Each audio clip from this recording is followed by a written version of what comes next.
Well, hi everyone. I'm John Ritlin with my review of WWE Smackdown. We are on the road to Backlash for the greatest wrestling match ever in the history of the universe, in the history of the planet, if you will. Or what are we waiting for? Get out of there. If you get that reference, I love you guys. Okay, so how was Smackdown? Look, some of the matches were fine. There is some good storytelling that they're doing. Here's the problem. The first segment was absolute bullshit. And you really need to hook people because Fox paid billions for this. That's billions with an S. They paid apparently 2 to 3 billion over 5 years for this. Not every single year, but still. They paid a lot for this, and yes, it looks fancy, and the talents are trying, but hate to tell you this, hearing all the greatest wrestling match ever diatribe isn't going to necessarily help. It's not going to help me really be interested in what's going on at Backlash, despite the card actually shaping up to be something pretty damn good. So they had a tribute to the fallen, where Reagan's words rang true or whatever. His words live on, his memory does not. So, Ms. TV, glad they kept the Fink intro. It's a really nice tribute to Howard Finkel. So they run down Otis, Braun, and then Bray mentioned Bray's puppets. They mention, rejected puppets like Shiloh, Dookie, a diaper, creature. This is stuff that was actually happening because Vince McMahon loves poop jokes. And then also, Mannequin Rose. I have to admit that made me laugh. Mandy Rose is much more than a mannequin. I admit that I was totally wrong about Mandy. She has absolutely improved. But that was funny. That was pretty funny. And I'm sure she got a laugh out of that as well.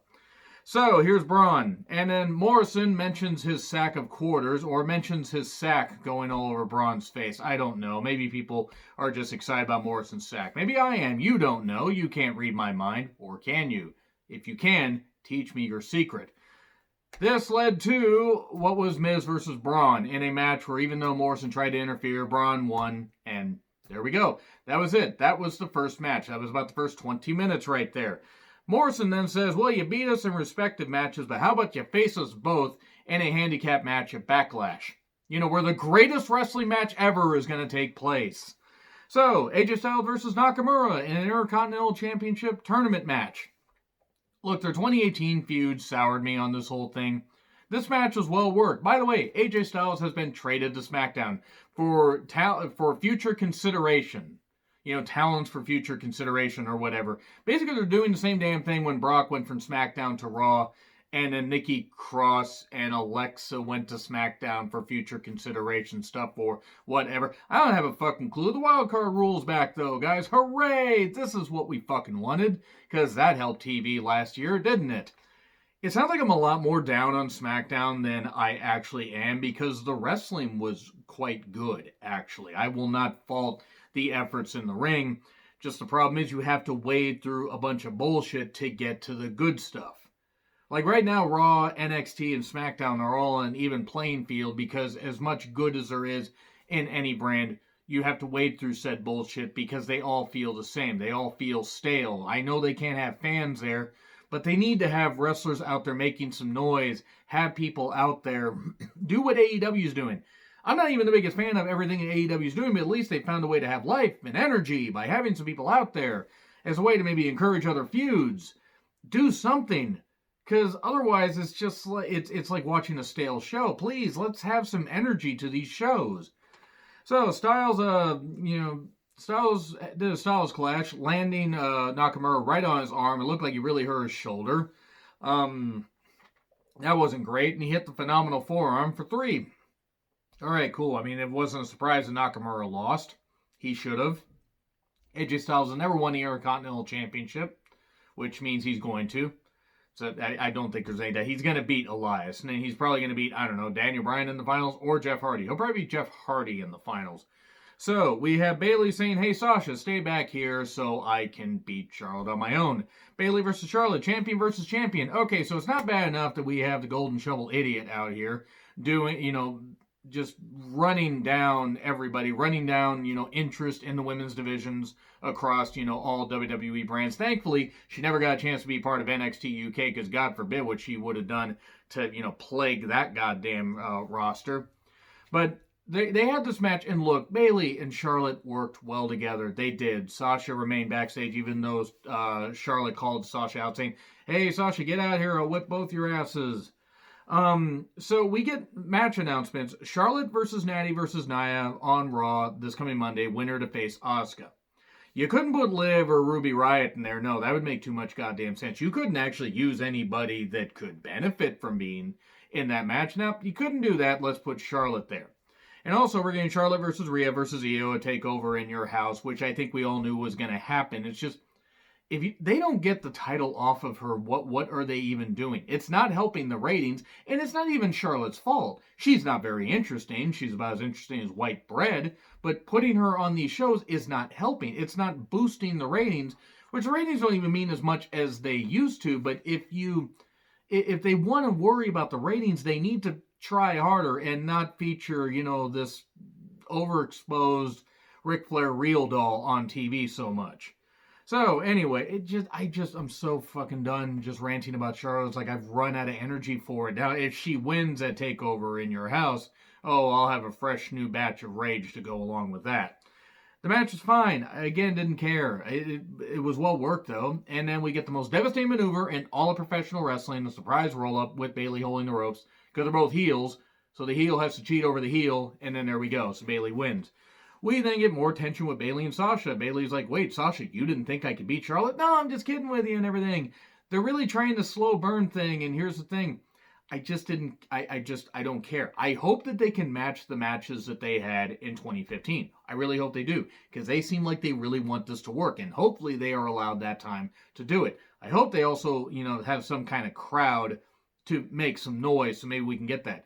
Hell, people that get tested in, before they come in, like 2,000 people or something like that, just something in a little, armory or whatever. We'll see. But, I don't know. Answers on postcards, or let me know in the comments if you think that WWE should wait to do Bayley versus Sasha until they can allow fans in the arena. So, we then get Sonya and Dolph versus Mandy and Otis. Okay, Mandy was in all that denim, and if you can hear the Super Mario Brothers theme without hearing that, you're a better person than me. Mandy also, her shorts were so low cut that, good God, her pockets are hanging out and everything. That just doesn't look like it would be very practical, but it is what it is. Look, I like what they're doing with Sonya and Mandy. I give two shits about Otis versus Dolph. When Sonya and Mandy were in their match, it was fine. They come back and Sonya's scissoring Mandy from behind and, fisting her down and everything. And no, this actually still has to do with wrestling, or does it? It was fine when they were there, but then you get Otis and Dolph involved, and I just don't care. Nothing is, hey, if Otis can make this Money in the Bank thing work, cool. And Dolph hasn't really meant anything, interesting. He hasn't made anything really interesting besides the record scratch thing. I would argue the last time he was any good was back in his feud with The Miz in 2016. So, then Sonya wins with a knee to the back of the head. There we go. 1, 2, 3. Jeff then mentions how, he's positive, hopefully not, that he, is on his last run. Then we have a Shad Gaspard tribute right into the Forgotten Sons. The symbolism is not lost on me, guys. Seriously. Shad Gaspard, R.I.P. to him, but the Forgotten Sons, who cares about the Forgotten Trumpers? Like, really, I don't care if they're good athletes. This gimmick is stupid.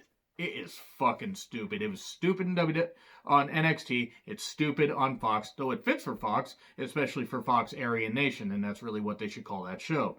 So, they recapped the whole Braun, Miz, and Morrison thing that happened about an hour before it did. I know that fans have a short attention span, but there's no reason to recap that shit. What? Were they afraid that, the kids wouldn't remember anything? Kids shouldn't be watching the show. They should be watching something entertaining. And then, greatest wrestling match ever graphics, because Orton and Edge are going to have the greatest wrestling match ever. They aren't even going to have the greatest wrestling match on that show, because Orton's going to be doing about 80 hours of chin locks. So then Renee interviews Miz and Morrison, ho, hey, and the match is made official. Cool. Jeff Package about how it's his last run. Easy for me to say. Jeff should have had his last run about 3 years ago, because Jeff can't even move. It was Jeff Hardy versus Sheamus, Intercontinental Tournament match. Jeff is done. Jeff is done. Here, that's my opinion on Jeff Hardy. I wish Jeff nothing but the best, and hopefully this works out and everything. But Sheamus beat on him for a while. He got his, Jeff was 1 or 12 steps off, and then Sheamus's bicep was all beat up. And what happens? Jeff Hardy wins with the most devastating maneuver in all of professional wrestling, the surprise roll up, and there we go. 1, 2, 3. Sheamus is upset. They did not end it with Sheamus kicking off Cole's head, so right there, that would downgrade it if I was still grading these things. Wrestling was fine. That match wasn't very good, and I'm sorry, Jeff. I respect Jeff for taking all those bumps in the ring, but he can't do anything anymore. Him and Matt are fucking done. This needs to be the last year that they are in wrestling, period. At least in in-ring capacity. Backstage agent or whatever, cool. But they can't do anything anymore. They are getting by on star power alone. So that's all I gotta say right there. Agree, disagree what I said? Like, share, subscribe. Twitter handle in the description. I'm John Retlin. I'll see you soon.